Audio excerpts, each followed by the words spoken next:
कल्पना कीजिए, गंगा किनारे मंद मंद हवा बह रही है। वातावरण में शांति है और एक ब्राह्मण धीरे धीरे कथा कहने बैठते हैं।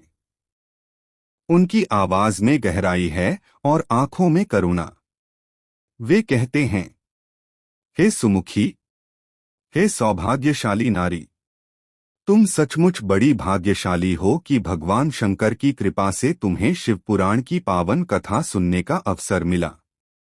क्योंकि शिवकथा सुनना मात्र ही सभी पापों का नाश कर देता है और मनुष्य को परम शांति और मोक्ष की ओर ले जाता है। पश्चाताप, हाँ, यही सबसे बड़ा साधन है। जो व्यक्ति अपने अपराधों को स्वीकार कर आंसुओं से पिघलता है, वही सच्चे अर्थों में भगवान शिव की शरण में पहुंचता है। पश्चाताप ही मन को निर्मल करता है, आत्मा को पवित्र करता है और ईश्वर की कृपा का मार्ग खोलता है। ब्राह्मण आगे कहते हैं, हे नारी, जब मनुष्य शिव पुराण की कथा सुनता है तो उसका मन निर्मल हो जाता है, बुद्धि शुद्ध हो जाती है और आत्मा परम प्रकाश से भर उठती है। यह कथा सिर्फ सुनने की चीज नहीं है, यह तो अमृत है जो आत्मा की प्यास बुझाता है और जीवन के अंधकार को प्रकाश में बदल देता है। अब दृश्य बदलता है। चंचुला, जो पहले पापों में उलझी थी, उसका हृदय पश्चाताप से भर गया। आंखों से आंसू बहने लगे।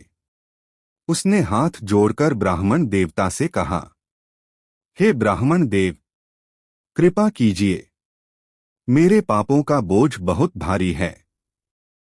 अब मेरा मन केवल शिवकथा सुनने के लिए तड़प रहा है। कृपा कर मुझे वह पावन कथा सुनाइए। सूत जी कहते हैं, जैसे ही चंचुला ने शिवकथा सुनी, उसका हृदय बदल गया। मन में भक्ति उमड़ पड़ी। ज्ञान और वैराग्य का प्रकाश उसके जीवन में छा गया। उसकी आत्मा शुद्ध हो गई और उसके भीतर शिवस्वरूप का चिंतन शुरू हो गया। धीरे धीरे उसका मन संसार से हटकर केवल भगवान शिव के चरणों में रम गया। फिर एक दिन समय पूरा हुआ और चंचुला ने बिना किसी दुहक के, बिना किसी पीड़ा के अपने प्राण त्याग दिए। उसी क्षण एक दिव्य विमान आकाश से उतरा। वह विमान अद्भुत था, सुवर्ण से बना, रत्नों से जड़ा और दिव्य संगीत से गुंजायमान। उस विमान में बैठे थे शिवगण, जो मुस्कुराते हुए चंचुला को अपने साथ ले गए। जब चंचुला उस विमान में बैठकर शिवलोक पहुंची तो वहां का दृश्य देखकर उसकी आत्मा आनंद से भर गई। वहां हर ओर प्रकाश ही प्रकाश था। ब्रह्मांड जैसे हजारों सूर्यों की आभा से चमक रहा था। सामने भगवान शंकर विराजमान थे। 5 मुख, 3 नेत्र और शरीर से निकलती करोड़ों चांद जैसी शीतल किरणें। बगल में माता पार्वती, जिनका स्वरूप विद्युत सा तेजस्वी था। चंचुला ने कांपते हाथों से भगवान को प्रणाम किया। उसकी आंखों से आनंदाश्रु बह निकले।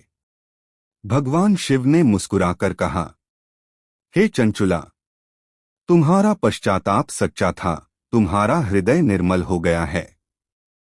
अब तुम हमारे धाम में सदैव निवास करोगी। मां पार्वती ने भी करुणा और प्रेम से चंचुला को पास बुलाया और उसे अपनी सखी बना लिया। इस प्रकार चंचुला, जो पहले पापों में फंसी हुई थी, शिवकथा सुनने और पश्चाताप करने के कारण भगवान शिव के परम धाम को प्राप्त हो गई।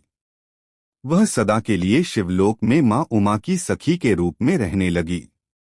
और कथा का संदेश यह है, शिवकथा सुनने से, पश्चाताप करने से और सच्चे मन से भगवान की शरण में जाने से मनुष्य के सभी पाप नष्ट हो जाते हैं और वह जीवन मरण के बंधन से मुक्त होकर शिवधाम को प्राप्त करता है। वाह, कैसी अद्भुत कथा है यह शिवपुराण की, जिसमें एक पापी स्त्री भी केवल पश्चाताप और भक्ति से शिवलोक की सखी बन गई।